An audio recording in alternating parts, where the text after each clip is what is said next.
Most throwing weapons I came across so far turned out to be a tad disappointing, but I'm hoping that the Hikou Prime can change all that.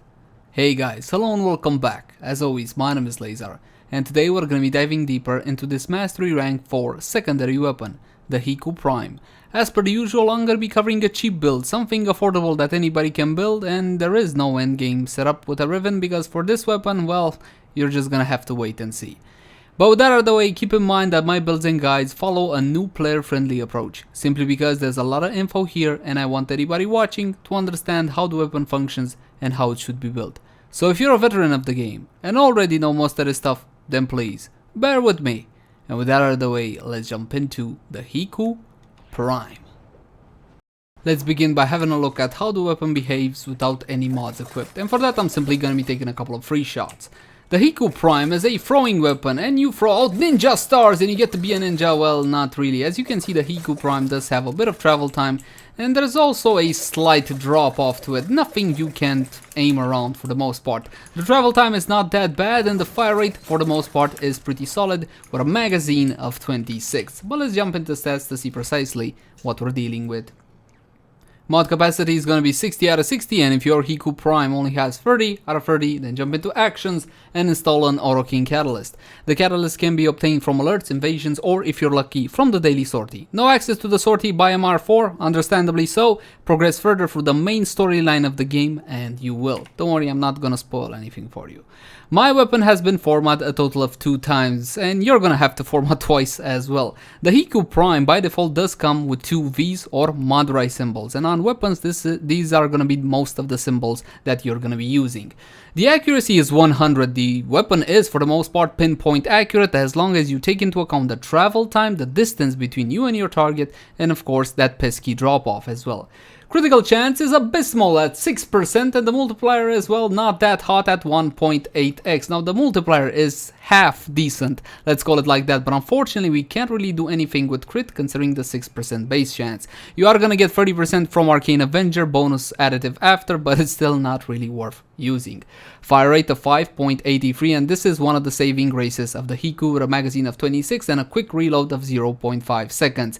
Riven disposition of only 1 out of 5, that means that the Rivens will be weak for the Hikou Prime. Honestly, I never recommend Rivens for Dispo 1 weapons, as most of the time they're simply a waste of plat. But by all intents and purposes, if you love the Hikou Prime and you want to get the most out of it, try to get the optimal roll for a Riven. Heads up, look for damage and multi-shot over everything else.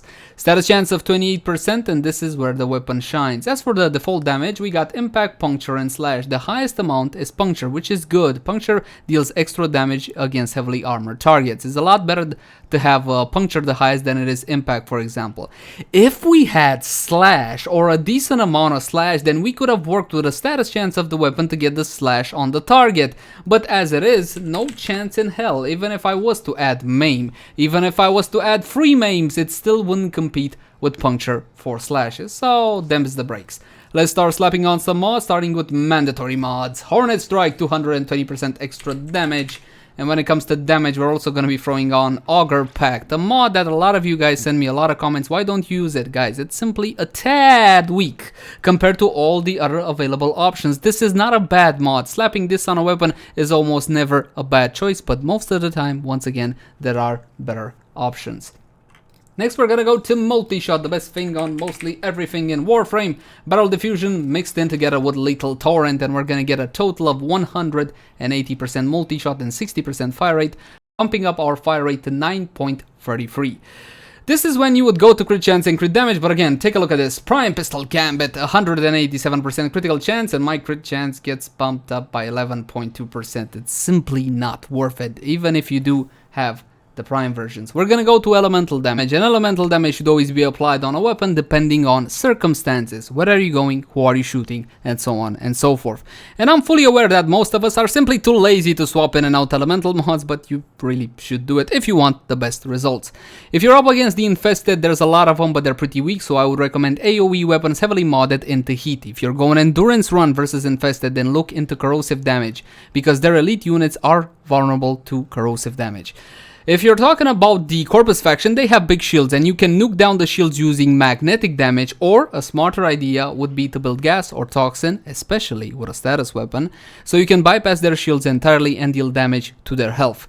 When it comes to the Grenier, these are recognized as being the toughest targets in Warframe, sentience not counting over here. Against Grenier, you want to build corrosive damage more often than not. They have two armor types, alloy armor, which is weak to radiation damage, and ferrite armor, which is weak to corrosive damage. And we're gonna build corrosive, which is the elemental combo between electricity and toxin. Let's start off with electricity, and we're going to be using both the 60s and the 90s for the most amount of elemental combo we can, so we can rival that stupid puncture. Why would I want to do that? Well, if you're going into a status weapon, you gotta keep in mind the rules of the stat proc priority. Impact, puncture, and slash, the physical types, have a 4 times greater chance of proccing over elemental types such as electricity. So when you're looking at IPS, multiply it visually times 4 so you can get the correct proc picking order. We got Convulsion. Next we're gonna go to Jolt, and I know a lot of you guys don't have this one. It is only obtainable from Battle Kit here. Nope, not from Hive missions. From Hive missions you can get High Voltage and Shell Shock, but not Jolt.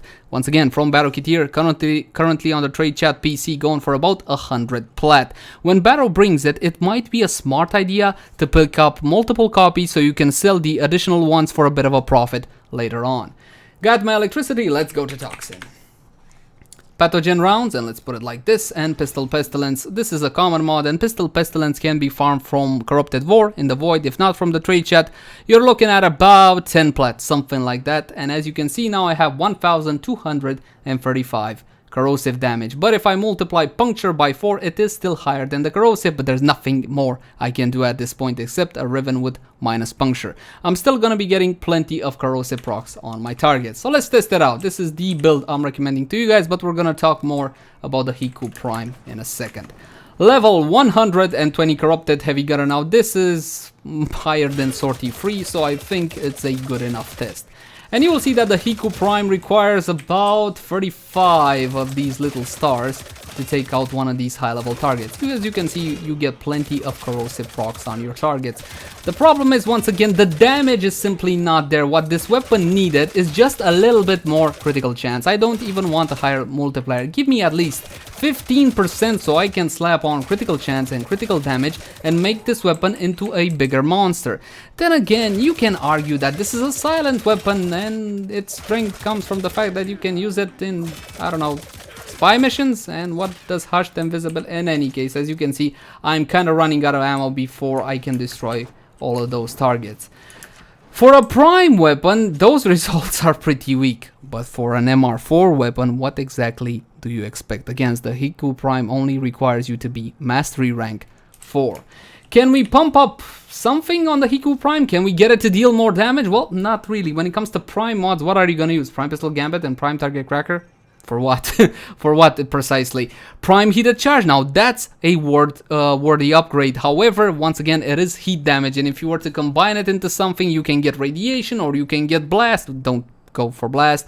If you're going up against the Infested, again, heat will prove worthwhile, but as it stands now, especially considering the Riven disposition of only one and the Rivens will be mech, the Hikou Prime is simply not a very powerful weapon. However, there is a use for it. A lot of Chroma players use it with this mod right here. It's called Concealed Explosive.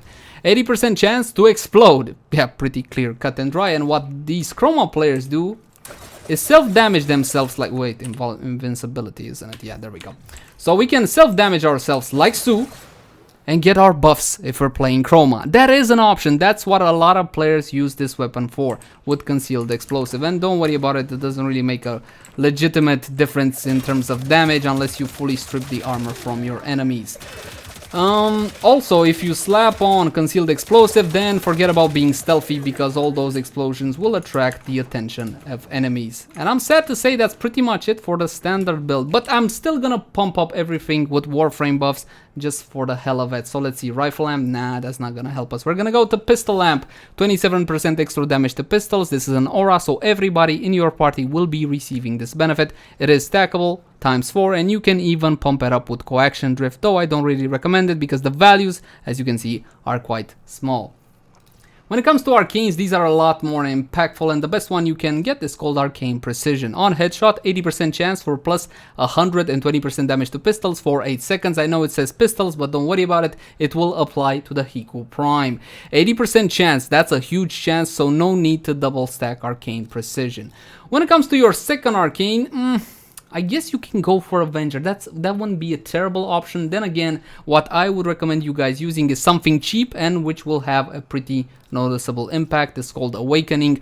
On reload, 40% chance for 100% damage to pistols for 16 seconds. As you saw there, you are going to be reloading quite often with the Hikou Prime. Reload is 0.5 seconds, so you will get some benefit out of Arcane Awakening. And once again, the R3 is 30 plat, maybe 40 plat, something like that. At least for PC. Don't shoot me. So what we're going to be doing is respawning the exact same targets one more time, and I'm going to activate my free ability for a massive damage increase as well as my beautiful clones, and we're going to go to town with concealed explosives. So as you can see, yes, the weapon now does a whole lot of damage and it looks very impressive, but keep in mind the buffs that I'm running. I'm getting 514% extra damage from my free ability. Some of my clones are not missing, although it seems like most of them are. So yeah, these are some rather extreme Warframe buffs. As for my conclusions for the Hikou Prime, nope, just 4 concealed explosives on Chroma, and that's pretty much it. As always, my name has been Leyzar. Thank you guys so much for watching. Like, favorite, share, and subscribe if you enjoyed the content. If you have any feedback for me or would like to request a specific weapon review, then by all means, leave it in the comment section down below. I can't realistically promise you that it will be done by next time or even within a week, because these reviews usually take a lot of time. Not this one though.